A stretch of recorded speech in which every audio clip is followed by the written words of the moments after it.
Okay, it is June 9th, 2007, and I'm sitting here with Paul Smith. This is Rob Campbell. We are at the South Dakota School of Mines and Technology. We are going to talk about the T28. And Paul, before we even talk about the T28, can you just give us sort of your background, who you are, what you come from? I have degrees in physics and electrical engineering, and I kind of stumbled into meteorology through a roundabout way. I got interested in radar, then I got interested in weather radar, and then that led into atmospheric science. So are you really an electronics guy? That's my main background, yeah. Yeah. Because I was talking with Gary this morning. Yeah. So when did you come to School of Mines? I got here in 1966.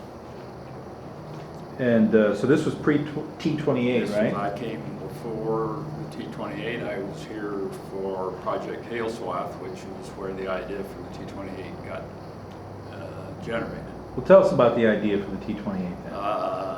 This came from Paul McCready, really, who was convinced that airplanes could safely penetrate hailstorms if they were sufficiently protected. There was some controversy about that at the time, but the Hail Swath was really was an international project that had scientists here on campus looking at hailstorms in the Black Hills area. Through the discussions that followed that, a proposal went from the School of Mines to the National Science Foundation to continue the hailstorm study in something that was called the Hailstorm Models Project. And a part of that was to acquire an aircraft for the storm penetration mission. And the aircraft selected was the T-28. So when the T-28 was new, were you working much on it?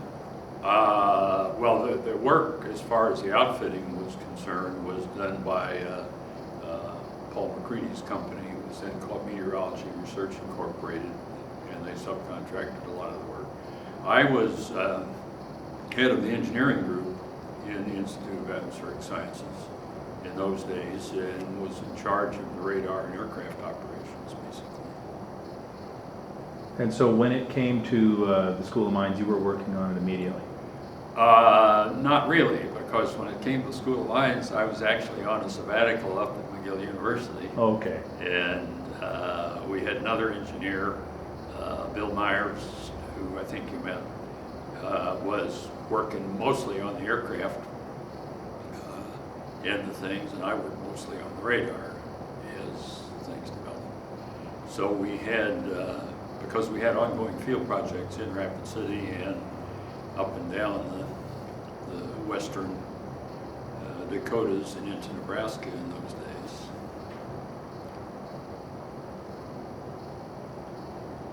So originally, what was your role in the T-28 project? Mostly it was kind of helping with the engineering problems, because Dr. Schleusner was the main enthusiast for the T-28, and he really did most of the work as far as involvement in the National Hail Research Experiment and getting that kicked off. So I really got more involved with the T-28 after he moved over to the Vice President's office in about 1974, if I remember right. I see. So before then, you were just sort of an engineer on the instruments, I assume. And instruments and just the whole operation, but I was more in a kind of an overseeing and advisory role than any real hands-on. In fact, I never really did very much hands-on work per se with the T-28. It was people in my group that did the work. So you don't really know anything about I this don't. project. I don't know anything about it. So I used to sit with the guys and look over data to try to understand how the instrumentation was working and help resolve problems that came up. Well, as long as we're talking about instruments. Which the data from which instruments on the T-28, I was wondering this morning, are the most significant or were the most helpful in understanding what's going on inside those files? I think the most useful data was particle data from all the various sensors of one kind and another we had. There was obvious interest in the updraft data and the temperature data and so on, but the particle data was something that people didn't have access to until the T28 measurements came along to see what's really inside these storms. So I think that was probably the most useful. And the updraft data just came from basic aeronautical altitude, yeah, time, that went just through, where the plane went. Went through a series of steps to figure out how to best calculate the updraft, and people had general ideas of what the updrafts were like, but we actually got measurements and sort of placed that in context and kind of confirmed what people suspected. But the particle data, so you're talking about the hail sensor? Well, everything from the cloud droplets on up through the rain and snow and the hail sensor, the whole spectrum. The Canon camera, as they called it? The camera was a very useful instrument. I always have to be careful not to call it the candid camera. Yeah.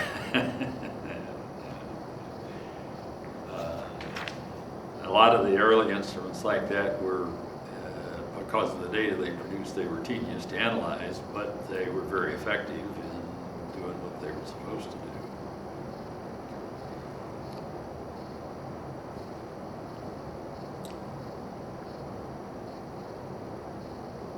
So, was most of your funding, the percentage of your time, how much of that was T28 in those early years? My personal time? Yeah. I mean, was this one small project among many that you were working on? It was one among many. In the early years, probably 10 to 20%. Once it got into the facility mode, I had a bigger role. Maybe I don't think it ever got up to half-time, maybe a third time. And that's the most it ever was for you? I think, yeah, probably. Because you were really supervising people who were much more of their time on it. And the people who were actually doing the work full-time were into it in much more detail. Okay, so can you explain for me the rationale in going to this facility mode? Because I think this is not very clear to a lot of people.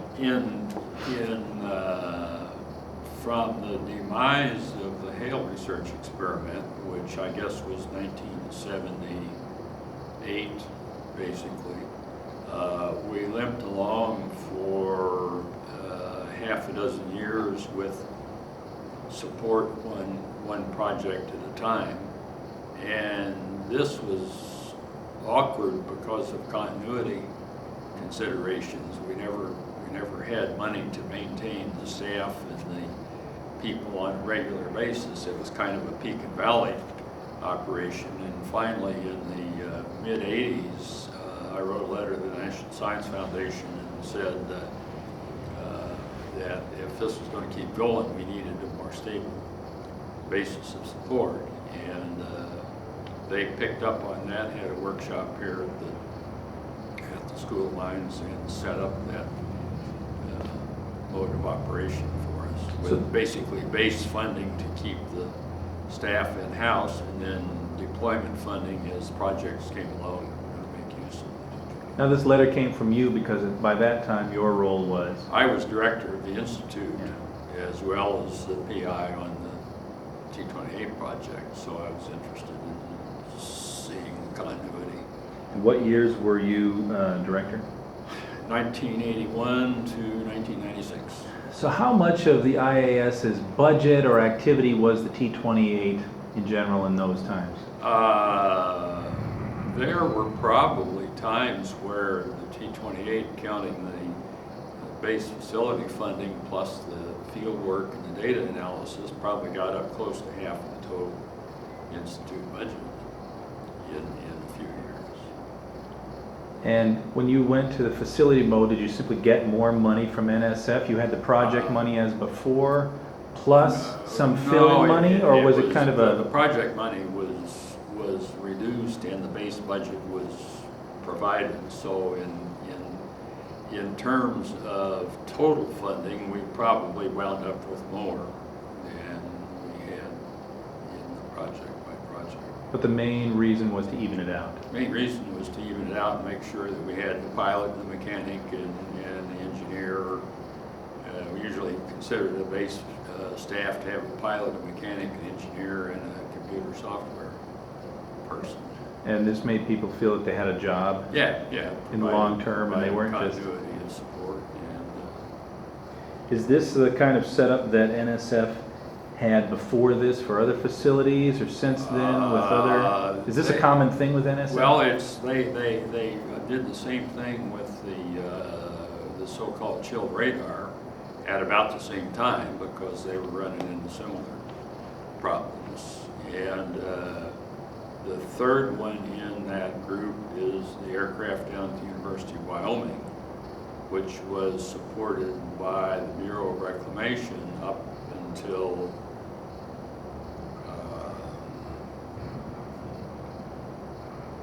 I'm not sure of the timing. It was in the 80s, and then they shifted over to the facility mode as well. And it was NSF money originally that was that paid for the T28 to be armored and repaired and modified. NSF support that paid for the work on that. It was NSF money that paid for the chill radar. It was Bureau of Reclamation money that paid for the Wyoming airplane. What was that Wyoming airplane called? Do you remember? King, it's a King Air. Oh. So between the beginning, the sort of setup phase for the T28 and the facility phase, NSF money was coming in just for whatever projects they might be funding. Tied to specific projects. Yeah. So we had a project, I have to look up the record, we had a project in Florida, you probably have all this, in 1979. There were up and down years. We went to Switzerland in the early 80s. We had a project in Canada in 85. That was supported at least partly by the Alberta Research Council. How much, do you have a rough idea of how much of the money in total on T28 projects was ultimately NSF money? Oh, the vast majority. Yeah. Probably 90%. Oh, okay, that much. Well, as long as you brought it up, can you tell me the story of Switzerland? This is kind of interesting, this American plane. Going over to Europe for... There was a dynamic guy named Bruno Federer who was running a project over in Switzerland with the purpose of testing out the Russian rocket seeding technique for hail suppression.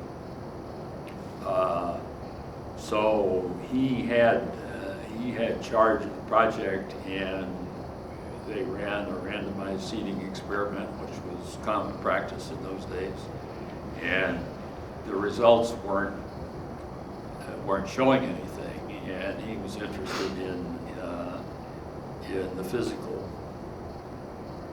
basis for what was happening or supposed to be happening in the clouds. The Russians had a conceptual model which basically said there are a lot of supercool raindrops in the hailstorms. This is the large drop zone? Yeah. Is that what it's called? Yeah, big drop zone. Big drop zone. And these drops get collected by hailstones and freeze and make the hailstones grow fast. And so their idea was to shoot a rocket full of seeding agent up and let the seeding agent freeze the big drops before the hailstones could get at them. So, trying to think, I met Bruno Federer, if memory serves, probably in 1975 or 1976 in connection with the hail research experiment down in Colorado. And we got together. There was a weather modification conference up in Banff, Alberta in '79, and we got together and hatched up the scheme to take the T28 over there, and the NSF was persuaded that it was a good idea, and the Swiss paid part of the cost. So that's how it got started. So before this, had you been going out in the field in the summertime? Did you go to all these field experiments? I visited the field project usually for several days, less than a week. Early experience taught me that I didn't have any function to perform. So after a few days of observing how things are going, I start bugging people because I don't have anything to do, so I bother them, and so it's time to go home. And they're all glad that the Yeah. boss has gone home, Yeah. and now we can go back to. They know their job, and if they have questions, we get those ironed out in a few days. That's enough. But you went to Switzerland. I went to Switzerland. Yeah. Did you go for 3 or 4 days, or you went? No, I went for the whole project. That's partly boondoggle, but Bruno Federer was a good friend, and we were talking about radar things as well as the airplane model. So how about the logistics of this? I assume the T28 went over there on a boat? It did. The Navy took it. We had an interesting series of events. The first attempt was in 1980, and we were supposed to go in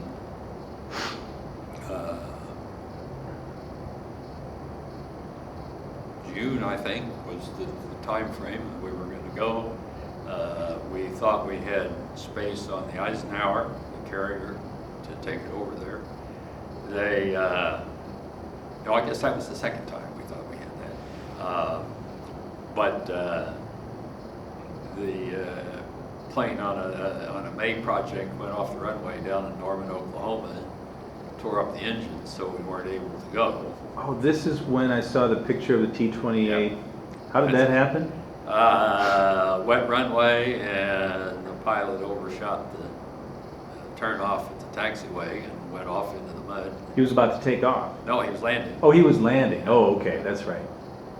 And he had landed. He had landed, yeah. And he was just going to taxi and come back to the hangar. Runway, Instead, slid off the side and banged up the wing or the prop, or the prop basically went off into the mud, nose down. And of course, that caught the prop and ruined the engine. This pilot being John Prodan, okay. affectionately known as Colonel Zoom. Is it Colonel Zoom or Captain Zoom? Colonel Zoom. Colonel Zoom. Okay, for the record, I meant Colonel Zoom. Yeah, you probably want to censor that one, Well. but just so you know. So that banged up the plane. You couldn't take it to Yeah, Switzerland couldn't that take it to summer Switzerland. because it took the summer to. Yeah. So it took the summer, and then we had another project scheduled in '81. It was a big project up in Miles City, Montana, so we couldn't go that year. So we ended up going in '82, and that's when we were all set to go in the Eisenhower. And about the time we were ready to go, the Falkland War broke out, and the whole U.S. Navy went to the South Atlantic, and there went our ship. So with a lot of scrambling around, they eventually found another ship that would take us across. A U.S. Navy ship. A Navy ship, yeah. Did it have to be a Navy ship, or is it just very expensive? Well, otherwise? it's because that's the only way we could afford to Yeah. get the job done. They were doing it as a favor. Yeah, basically. So some other Navy ship took it over there. Yeah. You all flew on commercial aircraft. Yeah, we all went to the commercial. And how long were you in Switzerland? Well, they were there 3 weeks, and then with some fancy negotiation, we left the plane over the winter to go back the following summer and finish up, because we only had basically 3 weeks of operation, and it was at the end of the season, so there weren't a lot of opportunities. So did you go back to Switzerland? No, I didn't go back the You second just went year. for the first Yeah. 3-week boondoggle. And that was a success to the Switzerland? Yeah, it was a success. We got into the storms. We found out that there aren't any big raindrops in the part of the cloud where they were supposed to be, and so it was perfectly understandable why the seeding technique was not going to work. So is that an example of the kind of thing that the T28 really illuminated? It is, yeah, it is, exactly. Well- Hypothesis that these drops are in there, go ahead and get the data and show that they're not there, so the hypothesis is no good. The data being again from these various From the particle... probe. Yeah, the Canon camera was very important in that particular. So there is no such thing as the big drop zone. No.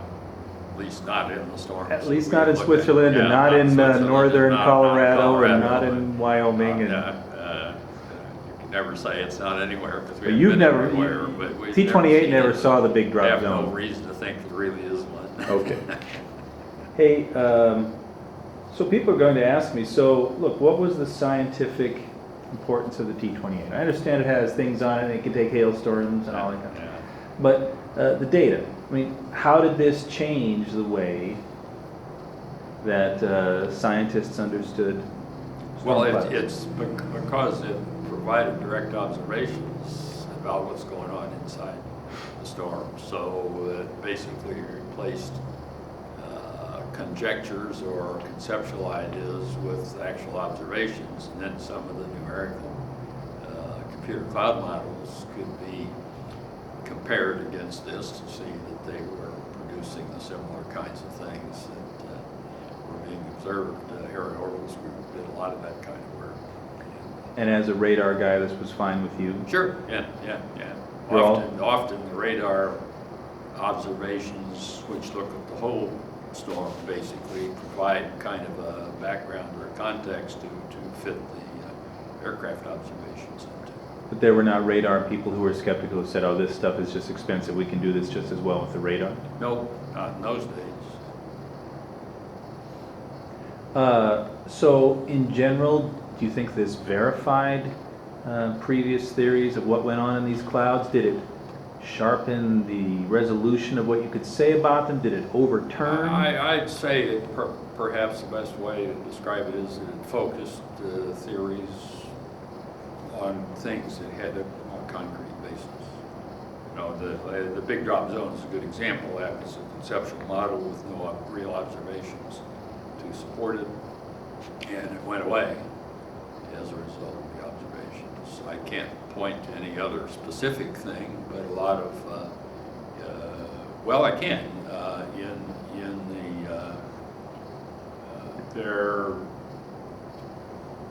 As part of cloud seeding, actually, there were people who had this concept that the seeding would cause raindrops to freeze essentially instantly. Supercool raindrops up in, if it's... I'm sorry, what would cause them to freeze instantly? The contact with the seeding. Oh, sure. Seeding agent. The so-called dynamic seeding often talked about explosive growth due to sudden freezing of the raindrops. Well, when you think about it in detail, that doesn't make any sense, really, because there's some heat transfer processes involved, and heat transfer always takes time. But until we did some work down in Florida where we found pictures of essentially half-frozen raindrops with the Canon camera again, that we could point clearly, okay, here's a case where it's in the supercool region, it's starting to freeze, but it hasn't frozen all the way. Then Dennis Mussel did some computer calculations of the transfer processes to get a handle on the length of time that it would take as a function of the drop size and some other things. So that was a nice package that came out of our work. So with the Canon camera, you could actually tell that drops were half frozen. Yeah. Not just water or solid. Yeah. I don't know if you've looked at any of the data, but the water drops give you the two image. It has two flash lamps, and you'd see two spots, which where the water drop acts like a lens, so you see the focused image of the two lights. And then if it was frozen, it would be like a milk bulb, right, essentially. And the case where we found that you could see like a lamp spot on one side and the milky on the other side, so that you could tell that it was not completely frozen. You brought up WeatherMod. So what is the relationship of the T28 with WeatherMod? Because this is something that a lot of people will be interested in. Cloud seeding and all of that. Yeah.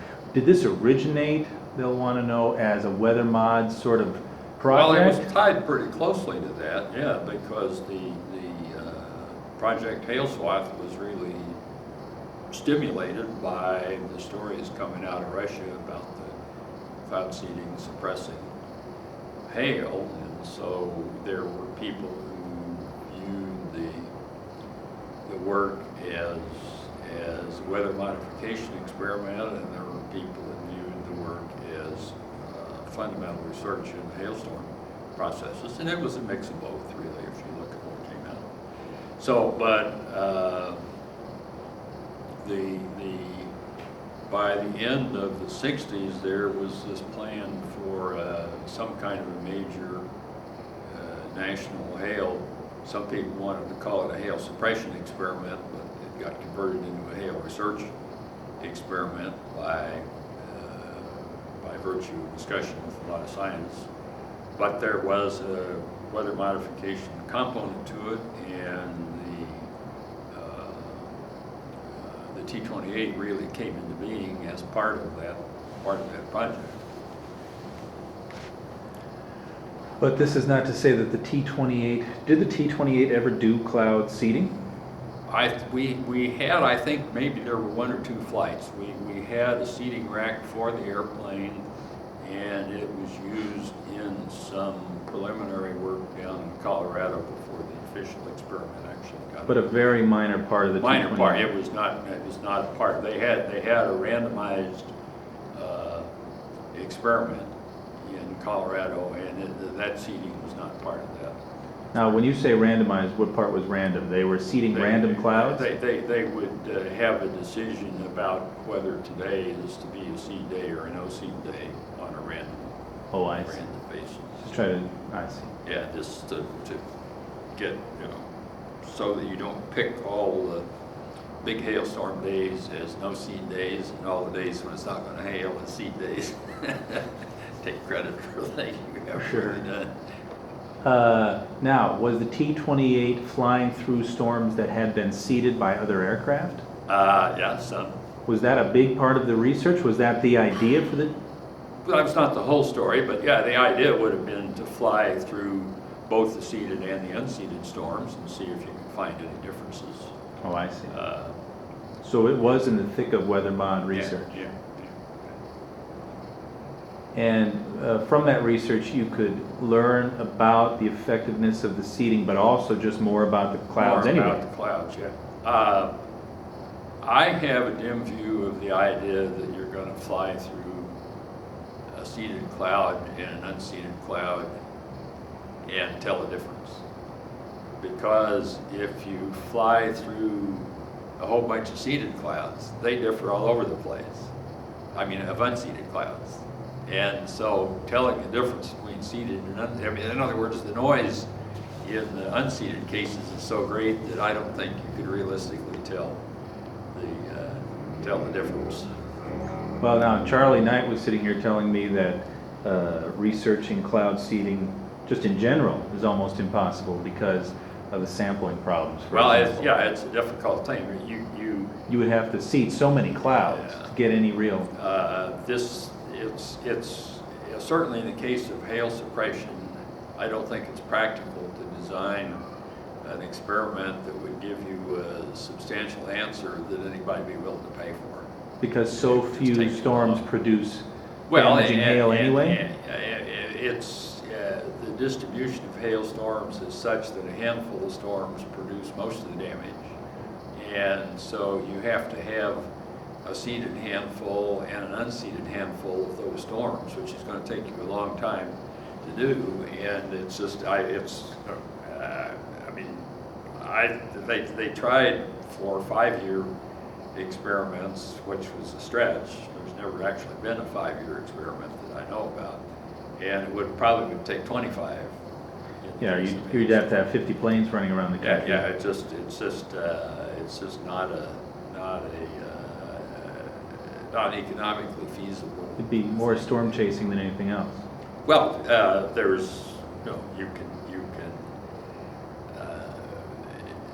it's a trade-off. If you have a small area, then you sit and wait.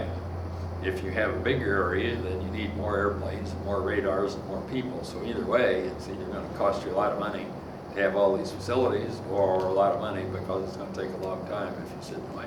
Yeah, because the storms that people are interested in funding are those rare ones. Yeah, the rare ones. Hey, No, I've forgotten what the point frequency of hail around here is. Maybe half a dozen times a year at any one place. So, why were there no T28 flights ever in the Black Hills area? I mean, operational research flights. Because well- Project, was it Hail Well- Swath, did operate yeah, around it the did Black operate. Hills? Of course, that was before we got the Right. got the T28, and But that wasn't down in Wyoming by and the such. time the T28 came, the focus had shifted to Colorado. You know why that was? That's politics. That's Paul. Can you Yeah, tell me about the that's- politics? Well, it's clear to anybody with any knowledge of the situation that Dick Schleusner was the guy best qualified to direct the National Hail Research Experiment. Huh? There is no way the scientists were going to let a dedicated cloud seeder be the director of the Hail Research Experiment. Ah, So after some shifting, and the National Center for Atmospheric Research was, what was it, just 9 or 10 years old at the time. So they were in a position where they needed work to do, basically, or they were supposed to be the pure scientists that would look at it from a totally objective way. so it You want, shifted. you want to get the story of of the Hale project, you should talk to Stan Shagnon. To who? Oh, Stan Shagnon over in Illinois. Can you sometime. spell that last name for me? Chagnon. Huh. And where is he? He's in Illinois. He was at the Illinois State Water Survey. He's now retired. He'd probably be glad to chat with you on the phone. And our office has or can find contact. Now, what was his position in Project Hail Swath? He was here during Project Hail Swath. Right. He was running basically cloud seeding research in Illinois over many years, and was a major player in weather modification research. But Stan's also been well connected at the national level to politics in the atmospheric sciences, and knows all the players, and knows the background. So I'm told that Dick Schleusner knew quite a few of the players. sure, He was right in the thick of all that, he was right politics in and the thick of funding it, and all yeah, that. yeah. Is it safe to say, or is this just my false impression, that the folks at NCAR were more skeptical about weather mod than Certainly. Dick? Did they see that as non-scientific or beneath them in terms of not being basic science? Oh, there's a mix of a little bit of everything. Whether there's a lot of atmospheric scientists, there were and there still are, that think it's not deserving of the name scientific research. Who did become the leader of Project Hail Swath? A guy by the name of Bill Swinbank, who was an Australian. But not at NCAR. Well, he was hired at Oh, I see. NCAR. I think he was. I don't know whether he was actually in the U.S. before the project started. I think not, but I don't know that for a fact. Okay. Dick Schleusner would probably know. Stan Shagnon would probably know. So that's why there were no T28 flights in the Black Hills Yeah, area. so We have yeah, perfectly good clouds here, don't we? Yeah, just fine. But our hailstorm models project ran 67, 68, 69. And then after that, we still had seeding projects going on until 70 or through 72. But there was no focus on hail because all that stuff moved to Colorado beginning in 70. Hey, how about Harry Orville, as long as we're talking about personalities? Would you say he was another believer in weather mod? Yeah, I think he's been a good dedicated scientist, a realistic scientist, but he's had a lot to do with progress in weather modification science. On the I don't know, spectrum of optimism about the weather mod, pessimism, is he more on the He's certainly on optimistic the side? optimistic side, yeah. While he was director, he had a conference here, or a symposium here, or something, on weather mod.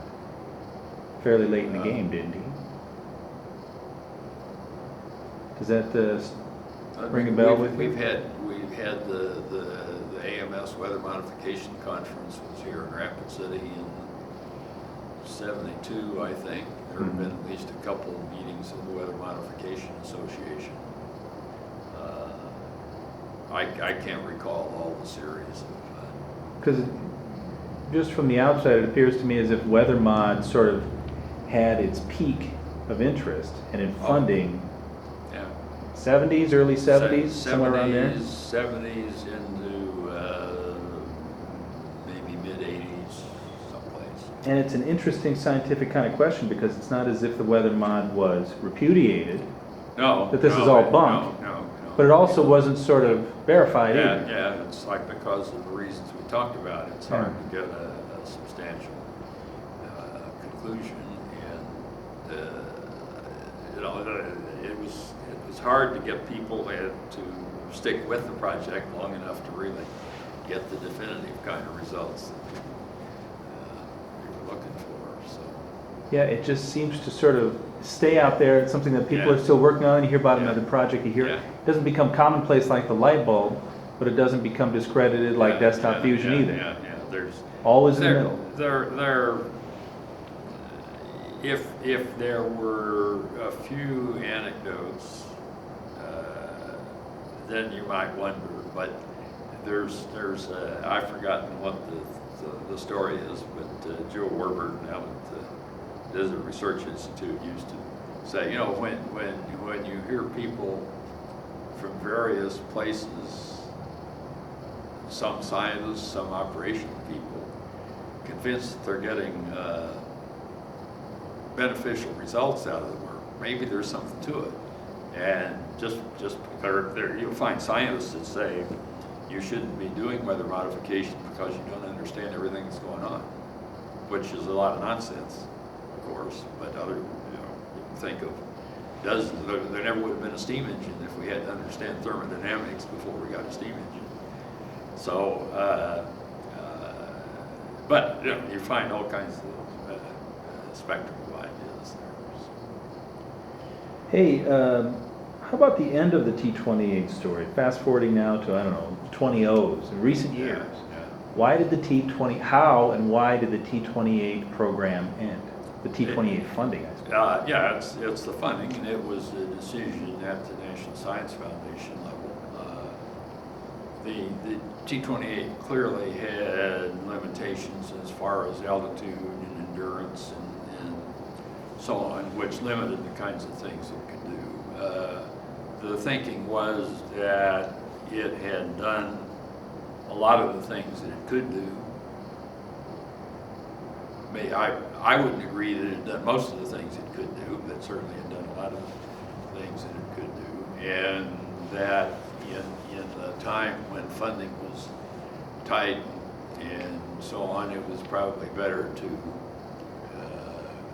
pull the plug and look for possibilities to get a replacement with more capable performance. In your opinion, did the condition of this aircraft play into that decision? Physical condition, no. I mean, it's been a serviceable airplane for what it was doing. As you know, it had engine problems at various times, but that was not related to the storm penetration mission. So it was more the kind of limits that it couldn't get every place that the scientists wanted to go in the storms. So the fact that it threw a rod or did whatever it did in 2000 and was rebuilt, you don't think that was the problem? I don't think so. And it wasn't just that it was getting harder and harder to find parts for it.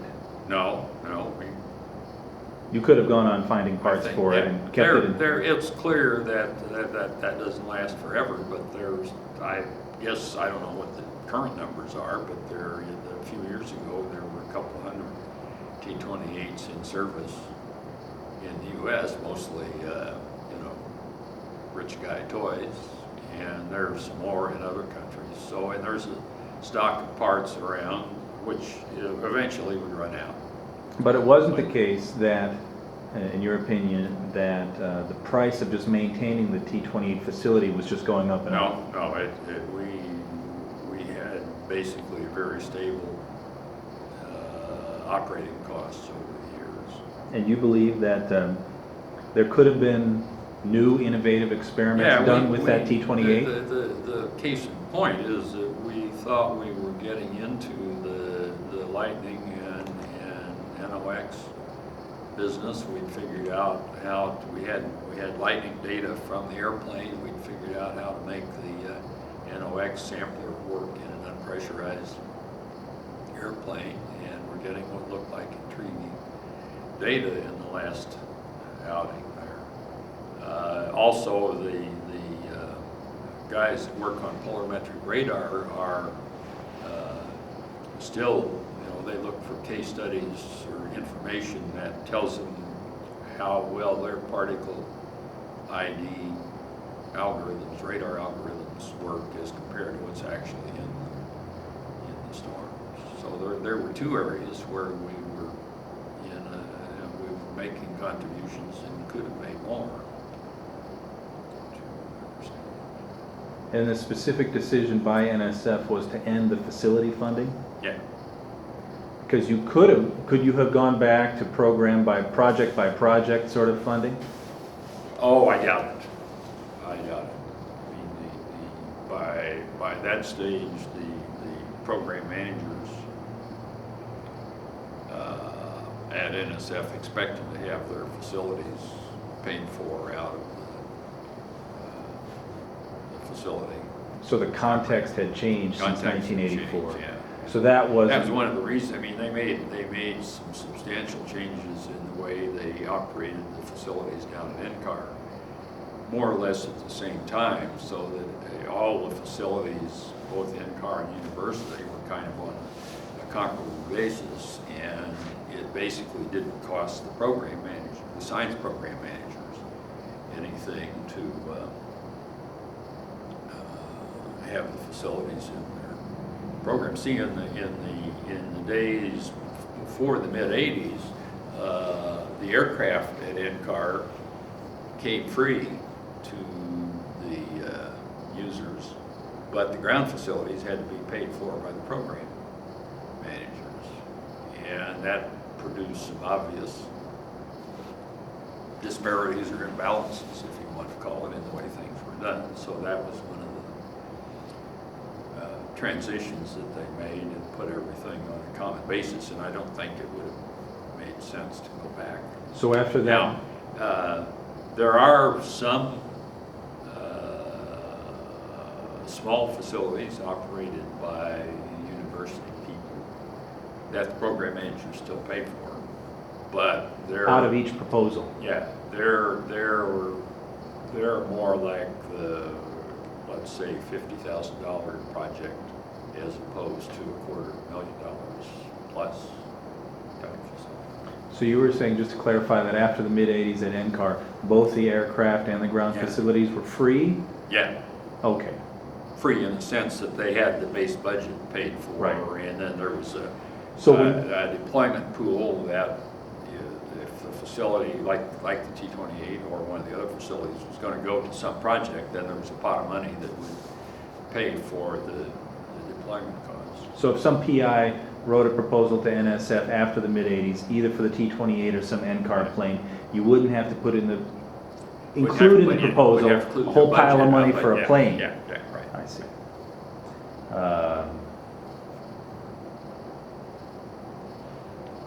So you really think it was a combination of factors that ended the T28? Yeah. And they have yet to fund the successor plane, though, Well, right? we don't have the successor plane yet. Right. There's every expectation that if we get it, they'll fund it. Oh, so the problem isn't with that NSF funding, it's with getting your hands on a plane. Well, right now On it is. on an A-10 Yeah, or whatever yeah, that plane will be. Yeah, it's hopefully the A-10, and they can't, understandably, they can't fund something that they don't actually have. Sure. So. That's not an it's like a NSF blank check. bottleneck. No, that bottleneck's not an NSF. If I rolled up here in the parking lot with an A-10 and gave it to you, the NSF would start funding. I those think if I called Jim Hunting the next morning, I'd have a check pretty quick. Okay.